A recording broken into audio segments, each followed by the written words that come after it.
الحمد لله ثم الحمد لله نحمده ونستعينه ونستغفره ونتوب إليه ونعوذ بالله من شرور أنفسنا ومن سيئات أعمالنا من يهد الله فهو المهتد ومن يضلل فلن تجد له وليا مرشدا وأشهد أن لا إله إلا الله وحده لا شريك له وأشهد أن سيدنا وحبيبنا ومولانا محمدا عبده ورسوله أما بعد أعوذ بالله من الشيطان الرجيم يا أيها الذين آمنوا اتقوا الله وقولوا قولا سديدا يصلح لكم أعمالكم ويغفر لكم ذنوبكم ومن يطع الله ورسوله فقد فاز فوزا عظيما. All praise is due to Allah, and after that all praise is due to Allah. We thank Him, we seek help from Him, we ask guidance in Him, and we seek forgiveness in Him from our own evils and from our own bad deeds. Anyone who has been guided by Allah, they will be guided, and anyone who has been misguided by Allah, you will never find a guardian to guide them. I bear witness.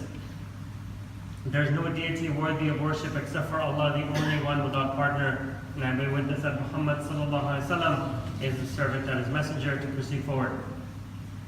Brothers, Allah subhanahu wa ta'ala says in the Quran, in Surah Al-Jum'ah, and it's in translation, He says, "O you who believe, when the adhan is called for the prayer on the day of Jum'ah, on the day of Friday, then proceed to the remembrance of Allah and leave trade. That is better for you if you only knew. And when the prayer has concluded, disperse within the land and seek the bounty of Allah, and remember Allah often that you may be successful." And so here we are at the Jummah prayer, and all of us heard the call to prayer. Alhamdulillah, we answered that call. But afterwards, we're going to be eventually returning to work. And Allah subhanahu wa ta'ala says this, and He says this in the matter of fact, as a good thing. It's a halal thing to do, that after you finish your salah, you go about dispersing through the land, and you go about and seek out the rizq that you have. And so He says it's a good thing as long as you remember Him. And that's an important aspect to be able to remember in this. And so, the same can be thought about in the month of Ramadan as well. All of us, mashallah, went through the month, and inshallah, I ask Allah subhanahu wa ta'ala to accept all of our good deeds during that month of Ramadan. But during the Ramadan, things slowed down a little bit. Maybe you weren't working as hard, maybe you weren't working at all, maybe you took some vacations, but definitely during the last 10 nights of Ramadan, we were leaving our businesses to the side, and we were focusing more on the worship of Allah subhanahu wa ta'ala. But then after the month was over, disperse to the land and seek out the rizq of Allah subhanahu wa ta'ala. We went out, we began, after the raya was over, we went back to work. Some of us reluctantly, other people not really wanting to do it, but we all went back to work seeking the bounties of Allah. But one thing that Allah subhanahu wa ta'ala mentions is that we will be successful in it as long as we remember Allah subhanahu wa ta'ala. Now, why? There's a couple of reasons why I'm thinking about why Allah subhanahu wa ta'ala mentions the coupling the working and the business together. One of the things that I want to talk about is later on, is before I do that, I wanted to mention one thing. And subhanAllah, we never really know when our end is going to be. And so you don't want to have that end. People go to sleep at night, you really actually don't know whether you're going to wake up the next morning. Or if you wake up and you go to work, you have no idea whether or not you'll be able to come home that night without Allah subhanahu wa ta'ala sending the angel of death to be able to take us away. Allah subhanahu wa ta'ala mentions, He says, "Kullu nafsin dha'iqatul maut," right? Every soul shall taste death. And so that's one of the things. So we don't want to die only thinking about our business transactions, right? We don't want to die only thinking about how much money we made that day, or how much money we lost that day, or how we're able to do one thing or another. That's why Allah subhanahu wa ta'ala mentions, always remember Allah subhanahu wa ta'ala, think of Him often, even in the business transactions that you do. So that's the first part of it, which is we don't want to die in a state of not thinking about Allah subhanahu wa ta'ala. The second one, I'm going to mention to this, but I'm going to take a pause here, and I'm going to ask you guys, everybody, to move forward just a little bit. There are people standing in the back, and as you know, it's raining outside, and so if we think we are wet, imagine if you're standing outside, how you would feel. So inshallah, if there's any carpet in front of you, do not leave it empty, inshallah. Once I finish with my khutbah, and the rain stops in a few hours, I'm scared. We'll go back to being in our regular way from there. Okay, so the first one is that we never really know exactly when our death will occur, so we don't want to die in a state where we're not remembering Allah. But the second thing is, and I think I've mentioned this earlier in some earlier khutbas, is that, I don't know very many people who say Bismillah and then do something bad. Or after they do something bad, they say Alhamdulillah or MashaAllah. And so the other aspect of being able to seek out your rizq, but to remember Allah subhanahu wa ta'ala, is that by remembering Him, by remembering Allah, we will keep to the straight path when it comes to being honest in our business dealings that we do.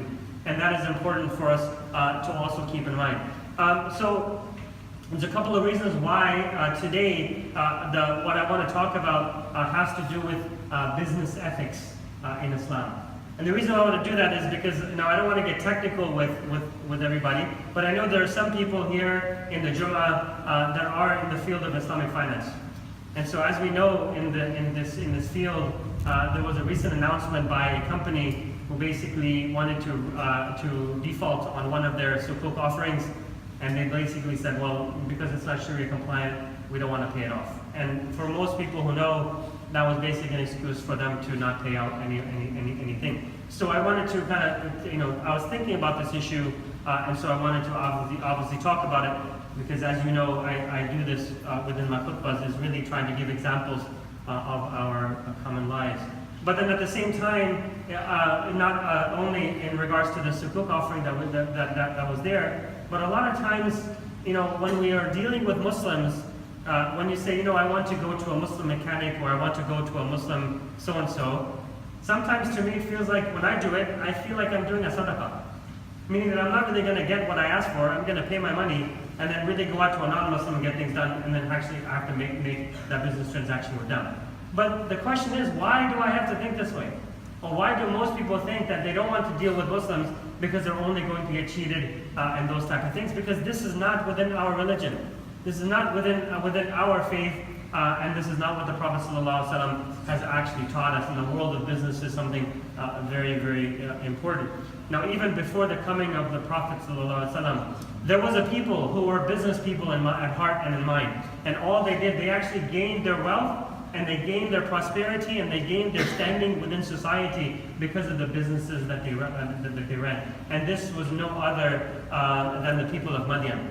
The people of Madian were sent, as Allah subhanahu wa ta'ala mentions in the Quran, the Prophet Shu'ayb. Now Shu'ayb said to his people, he said, "O my people, give just measure and weight, nor withhold from the people the things that they are due. Commit not evil in the land with the intent to do mischief. That which is left you by Allah is best for you, if ye but believed, but I am not sent over you to keep watch." Right? So the Prophet Shu'ayb alayhi salam was a great prophet of Allah subhanahu wa ta'ala, and he was sent to the people of Madian, as I mentioned, closer to the time of Ibrahim alayhi salam.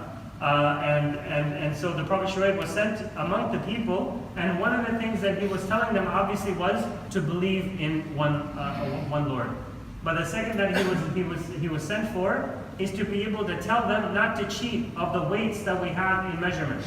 Of the weights that we have. So, what they were doing was, if let's say as an example, they didn't use kilograms and those things back then, but let's supposing that if you had a weight that was of 1 kilogram or 1 pound, what they would do is they would shortchange that 1 kilogram, make it a little bit less, so that they would win out. They would give you less gold. You were thinking that was maybe 1 kilogram of gold, but they knew that it was maybe 900 grams or something along those lines. So they were cheating people in the weights that they were actually doing. And Shu'ayb alayhi salam, he came to the people and told them, this is not appropriate. This is not something that Allah subhanahu wa ta'ala is condoning. So not only believe in Allah, but also don't cheat yourselves in the weights that you actually have. And the Quran mentions, obviously Allah subhanahu wa ta'ala says that the punishment came upon the people of Madian, and only Prophet Shu'ayb alayhi salam and some of his followers were actually saved from the torment that was due to the people.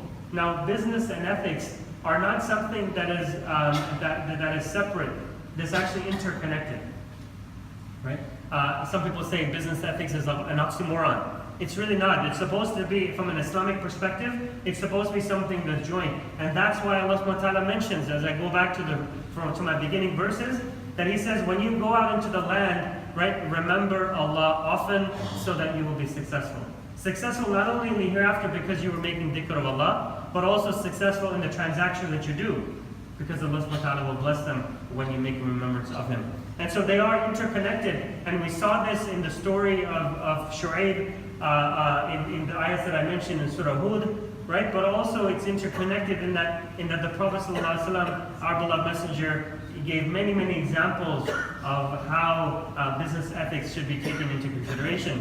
He said, one of the things that he said, and for a long time when I was younger, there was a hadith that I heard, and I heard it in passing, but I held on to it, but I misheard the hadith. So what I heard was that a businessman is going to be amongst the prophets and the upright and the martyrs on the Day of Judgment. I said, wow, that's pretty cool. I want to be a businessman. But then later on, after I became a businessman, I realized, no, that's not the hadith. And the hadith says, the truthful and honest merchant is the one who is with the prophets, the upright, and the martyrs. You see the difference? Because anybody can be a businessman. But to be able to be an honest businessman, not cheating other people, not lying, not doing those things, well, if you can do that and get away with it, then you deserve to be amongst the prophets and the martyrs and those who are upright. Right? And so one of the things we have to keep in mind is this: the honesty is the thing. And then the second one in Bukhari, the Prophet ﷺ mentioned is God shows mercy to a person who is kind when he sells, when he buys, and when he makes a claim. Right? So he's kind when he sells, kind when he buys, and kind when he makes a claim. Now, if you think about that, the buying, the kindness in buying. Yeah, right? Malaysian, mashallah, I speak very highly of Malaysians. One of the things that I noticed when I came here very early on is even how you give money to the person you're buying something from, there's there's a sweetness in it. Right? I think that's beautiful. I haven't seen that in the US, I haven't seen that anywhere in the world. But even just the way you actually give the money, alhamdulillah, that's the kindness in buying and the kindness in selling that I've seen. But also in kindness in making claims. And what that means is that if I buy something that's a defective product, I'm not going to exaggerate on how defective it is, right? Or I'm not going to do the thing, but I'm going to be fair and just and kind in being able to do that. The Prophet ﷺ teachings on business and economic issues in general are something that there are many different hadith regarding them. And so what I wanted to do in the remaining part of this khutbah and the next is actually talk a little bit about what are some of the hadith that we can live by whenever we're going out into the world, dealing as upright businessmen, as honest and truthful businessmen, not just businessmen in and of themselves. So number one, no fault or deceit. The Prophet ﷺ said, when a sale is held, say there is no cheating. Right? So when you're transacting, when you're buying and selling, the person who's selling you or person who's buying from you, it's always remind each other that, hey, I'm selling you this product, there's no cheating, there's no defect, there's no cheating in it. And then also when I'm buying it from you, the same thing. There's no, like people that I've noticed people over here do, if they have change in their pocket, the 10 cent of a Malaysian looks like a 10 cent of the Singapore cent as well. And so you're not basically giving them a currency that's not worth anything. Maybe not the Singapore one that's worth more than the Malaysian one, but maybe other currencies that are actually there. Okay, number two, the seller must avoid excessive oaths in selling an article. Right? I guarantee you this is the best product that you've ever seen. It's going to change your life. It's going to be the best thing ever. It's the best thing since sliced bread. All of these things, the Prophet ﷺ said, be careful of excessive oaths in sale. Though it finds markets, it reduces abundance. Right? So you'll be able to sell your product if you exaggerate. You'll be able to sell your product if you kind of, make it better than it actually is. But there's no barakah, there's no abundance in it. And if you think about, the modern day advertising and marketing that happens, all they're trying to do is really sell you that better product, right? So for example, when I look at a burger from McDonald's, it always looks better on an advertisement than it does when it comes in my hand. Right? Those are the exaggeration in your oaths when you're buying and selling. Number three, mutual consent is necessary. And this is something that's obvious, but it's a reminder as well and mentioned that the sale is complete when two parties have a mutual consent. Now, if you're in the marketplace and you're talking about buying and selling, obviously there's the ijaba, qabul, there's the offer and the acceptance that's there. But a lot of times when you get into financial transactions, when you get into more sophisticated ones, that is when the things become a little bit trickier to be able to do. Do you sell things before you actually buy them? Right? Or do you buy them and not without having a proper counterparty to be able to sell them from? And this becomes a lot more, and that's why we have scholars within Islamic finance to be able to kind of guide us in these directions, because the more complicated financial transactions, sometimes they lose this nature of what it is.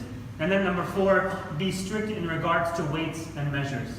As I mentioned earlier, and I'll mention this in my next khutbah that I'm going to give, there's more in depth of what we mean by weights and measures. But the Prophet ﷺ said, when a people cheat in weights and measures, their provision is cut off from them.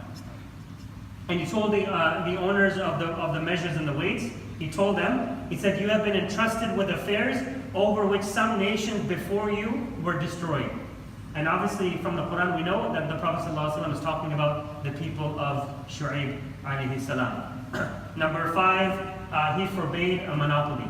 Right now I want to stop here, I just want to pause, and really a lot of times when we think of Islamic economics is socialism. Right? But if you read just a very brief history of the seerah of our blessed Messenger ﷺ, we know that the marketplace is not a place for socialism. This was something that was happening during the time of the Prophet ﷺ. There was a marketplace, they were buying and selling. So what I like to call it is a compassionate capitalism. That's what was happening during the time of the Prophet ﷺ. If it wasn't capitalism, then Abdul Rahman ibn Auf couldn't have walked into the marketplace with an axe one day and walked out 2 or 3 days later wearing the best of clothes and the nicest of perfume. So the Prophet ﷺ stopped him and said, What's going on, Abdul Rahman? He didn't really say what's going on, but he said, what's going on, Abdul Rahman? And he said, I just got married. And he had enough money after 2 or 3 days in being in the marketplace that he had enough money to buy new clothes, buy perfume, and to be able to get married. And so this is not socialism we're talking about. Islam is not, it's compassion capitalism. And so that's why we mentioned is that the monopolies are something even the Prophet ﷺ, he warned us about. Whoever monopolizes, he said, whoever monopolizes, he is a sinner. Whoever monopolizes, he is a sinner. And then number 6, free enterprise. Again, talking about what I mentioned. The price of commodities should not be fixed unless there is a situation of crisis or extreme necessity. Now, this is something that Ibn Taymiyyah also mentions, is that the government should not be allowed to fix prices. Right? Now, for all the good things that I've said about Malaysia, you know that we have fixed prices over here as well. Right? I mean, we do have it, and people take advantage of it. We're all benefiting from it, including myself. But we have to realize that at the end of the day, we're spoiling ourselves. It's not something that is acceptable that the Prophet ﷺ has mentioned. Now, number 7, hoarding is forbidden. Right? Hoarding the commodities in order to increase their prices is something that is not allowed. Right? When you corner a market that you talk about in marketplaces, you corner a market, you buy up all of the commodities, so that now you're the complete owner of it, and so now you can dictate the price and raise it as high as you want to be able to capture whatever gain you can, and that's what the Prophet ﷺ mentioned is something that is not allowed. Number 8, transactions of things that are forbidden is also forbidden. Now this is something it's less common here in Malaysia, but very, very common in other parts of the world, especially when it comes to dealing with some Muslims living in non-Muslim societies. I know of so many people that are running liquor stores in the United States, right? That when you told them, he's like, brother, why are you selling liquor? Because it's something that's not allowed. He says, well, no, it's okay. I'm not consuming it, and as long as I can sell it, it's okay. No, it's not okay. The Prophet ﷺ mentioned if not only the consumption part of it, but the selling part of the liquor. The person who is involved in a usurious transaction in riba, it's not only the person who takes it, the person who gives it, the person who writes it down as a contract. All of the party to the people are something that is not acceptable too. So those things that are haram for us in Islam, they are haram for us to be able to transact in also. Right? And also, not only that, but they are also haram for us to invest in. Now, I know most of us are not going to go out there and basically, buy into Genting or some alcohol company like, I don't know what the one here in Malaysia is, but I'm sure there's one, right? We're not going to directly do that, but if our investments through our EPF or through our co-op or through our mutual funds are investing in these type of things, then we're transacting in those things that are haram as well. And so we want to be scrupulous enough to be able to avoid that. And now, alhamdulillah, there is a Sharia implement in EPF, and all of us, I should be able to, next time I ask this question, everybody in this Jummah, they should be raising their hand saying, I'm not involved in the EPF conventional, I only have my money in EPF Sharia. This is not a plug for EPF, by the way. I just wanted to mention. The only reason why I'm mentioning it is because it is something that, you might be doing all the good things, deeds that you're doing in your life. Right? Like one scholar told me, there's a man who's walking and he has a bag of good deeds. Right? And as he's walking, he feels it's really heavy, but as he keeps walking, it gets lighter and lighter because there's a hole in the back of his bag. And so as he's collecting those big good deeds, the bag is becoming empty because he's not collecting anything. And so with all the good deeds that we do, the ibadah, the dua, all of these things that we do, the kindness that we show to people should not be eliminated by the haram things that we do when it comes to our business dealings. And so it's something that I wanted to mention. And so a very, very good and clean way to live, the Prophet ﷺ mentioned in the hadith, he said, what is lawful is clear and what is unlawful is clear. But between them are certain doubtful things which many people do not recognize. He who guards against the doubtful things keeps his religion and his honor blameless.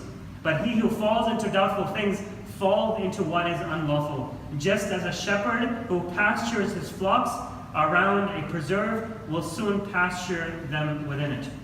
Every king has a preserve, and God's preserve is the things he had declared unlawful.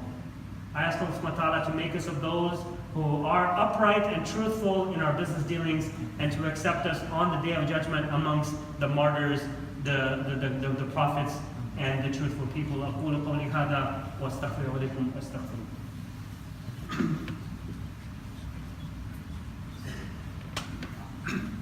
الحمد لله رب العالمين الصلاة والسلام على أشرف الأنبياء والمرسلين محمد صلى الله عليه وسلم. Allah subhanahu wa ta'ala mentions in the Quran, he says, وَيْلٌ لِلْمُطَفِّفِينَ الَّذِينَ إِذَا اكْتَالُوا عَلَى النَّاسِ يَسْتَوْفُونَ وَإِذَا كَالُوهُمْ أَوْ وَزَنُوهُمْ يُخْسِرُونَ أَلَا يَظُنُّ أُولَٰئِكَ أَنَّهُمْ مَبْعُوثُونَ لِيَوْمٍ عَظِيمٍ. Allah subhanahu wa ta'ala mentions in the Quran, in translation, he says, woe to those who deal in fraud and give less than what is due, who, when they take a measure from people, they take less. When they take from people, they take their full measure. But what they have to give by weight or measure to men, they give less than what is due. Do they not think that they will be held to account on the day of resurrection, on a tremendous day, the day when mankind will stand before the Lord of the world? This type of person that Allah subhanahu wa ta'ala is mentioning as a Muslim, can come in many, many different forms. And the obvious one that we've talked about earlier, the obvious one is the person who cheats, who basically has the weights. He's cheating on the weights that he actually has. And you can give modern examples of these weights and cheating that you have. I remember during the time of the financial crisis in 2008, when everybody was holding on to fixed income products that nobody knew how to, or the value was very low. Basically, the regulators in the United States came back and said, oh, no. That's not the real value. The real value is the par value that you paid for them. Right? That's deceit, that's fraud. That's changing the weights of the value of the security that you're holding. But I don't want to get too technical, so let's talk about another example. And that is when our everyday lives, when we go to work, right, we have promised our employer a certain amount of hours, a certain amount of duties that we have to fulfill. And if we're not doing them and we're surfing the internet, thinking about the latest things that happened in Syria or in Iraq or in Palestine or those type of things, are we really fulfilling our obligation to be able to give whatever our full measure is? Because if you think about it, if you exact full measure, if you take whatever it is, if your employer gives you a little bit less than your salary, even by a penny, you're going to be all up in arms and telling them, no, I deserve even that penny or what that 1 cent that I deserve. But if we're not giving our full share of the time that we've given to our employers, then we're giving less than what that employer is owed. Now, I don't want to get technical because all of us know the contracts that we have with our employer. But just to keep this in mind, if we're there for work, right? When you ask for a job, in your interview, not many people say, you know what? I'm just going to be an average person. I'm not going to give you more than what's due. I'm just going to get by and just squeak on by and just make sure that nobody pays attention to me. Nobody says that because you're never going to get hired. And so what you do is say you are going to do the best of your ability. You're going to be the best employee. You're going to give this, and this to your employer. All of these things.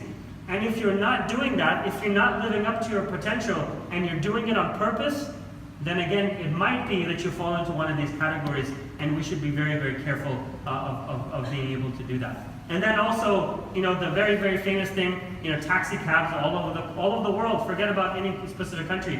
All of the world taxi cabs are notorious for basically charging more for a ride or taking you around town if they think you're a tourist and being able to charge you more for that, right? That, again, you can get whatever the risk is then and there, but there's no barakah in that risk. You're going to have good in this life, but then sacrifice you have hereafter for it. All of these things are something that we have to be very, very careful of. And so, whatever it is that you think your transaction is with your employer, or if you are an employer and you have employees, we have to be very scrupulous about how we deal with these business transactions. Because one of the things that we have to keep in mind is that if we are earning an income which is haram, that is forbidden, right, where there's no barakah in, then perchance it might be that Allah subhanahu wa ta'ala doesn't answer our du'as whenever we're making them. And that is a very, very dangerous and serious situation that we find ourselves in, that Allah subhanahu wa ta'ala doesn't answer our prayers. I ask Allah to protect us from these type of things.